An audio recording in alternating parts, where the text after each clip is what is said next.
Supreme court में फौजी अदालतों में सिविलियंस के ट्रायल के खिलाफ दायर दरखास्तों पर समाअत जारी है। चीफ जस्टिस पाकिस्तान उमर अता बंदयाल की सरबराही में 6 रुकनी लार्जर बेंच समाअत कर रहा है।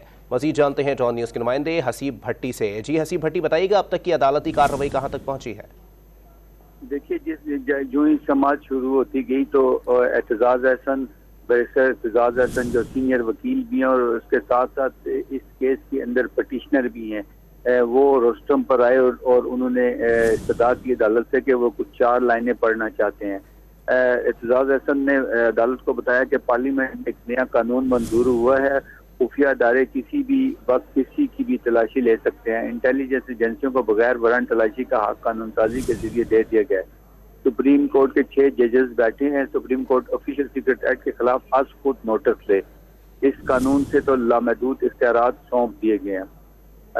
इसके अलावा उन्होंने ये भी कहा कि सुप्रीम कोर्ट के 6 जजेस फुल कोर्ट के 6 जजेस जो हैं वो फुल कोर्ट की तरह ही हैं।